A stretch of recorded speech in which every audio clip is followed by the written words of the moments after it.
Assalamualaikum warahmatullahi wabarakatuh. Nama saya Dwi Melinda, NIM 22 2018 180 Universitas Muhammadiyah Palembang, Prodi Akuntansi. Baiklah, di sini saya akan menjelaskan materi tentang solvabilitas.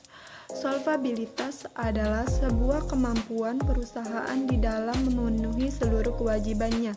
Kewajiban ini yang dimaksud adalah utang-utang yang harus dibayarkan.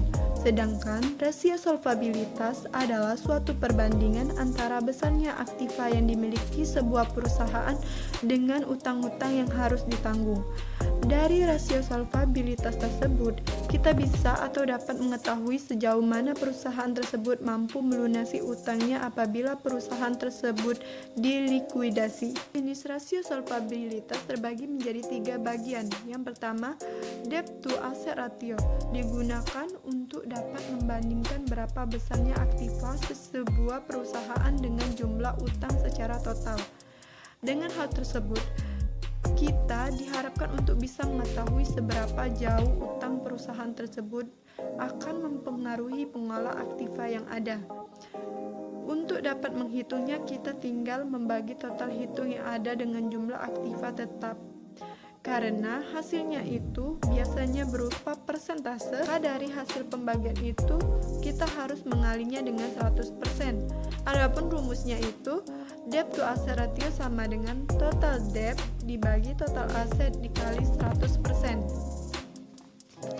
Yang kedua, debt to equity ratio, yaitu sebuah perbandingan yang menunjukkan total utang dengan ekuitas atau juga modal bersih yang dimiliki sebuah perusahaan setelah membayarkan seluruh kewajibannya. Rumus dari debt to equity ratio yaitu debt to equity ratio sama dengan total debt dibagi equity dikali 100%. Yang ketiga, rasio tangible asset debt coverage, digunakan untuk dapat mengetahui perbandingan antara utang jangka panjang yang ditanggung sebuah perusahaan dengan aktiva tetap berwujud.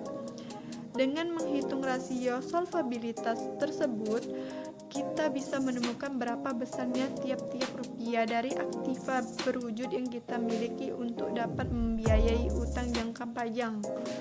Pada dasarnya, hasil perbandingan minimal itu harus 1:1, yang artinya ialah tiap-tiap 1 rupiah utang jangka panjang itu dapat dibiayai dengan 1 rupiah dari aktiva tetap yang ada. Jadi, apabila nilainya itu semakin tinggi, tentu akan semakin membuka peluang bagi sebuah perusahaan untuk dapat bisa mencari pinjaman.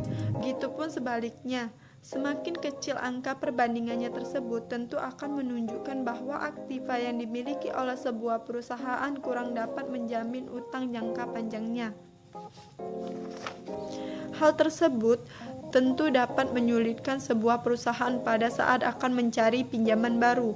Untuk dapat menghitungnya, kita hanya cukup membagi jumlah aktiva tetap yang ada itu dengan utang jangka panjang yang harus dibayar. Rumusnya yaitu tangible asset debt coverage sama dengan fixed asset dibagi long term liabilities.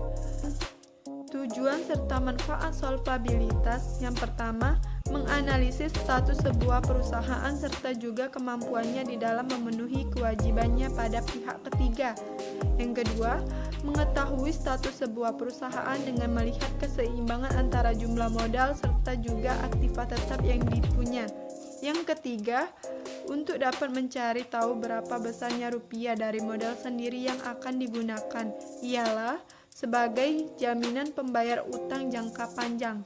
Dan yang terakhir, untuk dapat melihat sejauh mana pengaruh utang yang ditanggung sebuah perusahaan terhadap pengelola aktiva yang ada. Baiklah, itulah materi tentang solvabilitas. Semoga bermanfaat. Wassalamualaikum warahmatullahi wabarakatuh.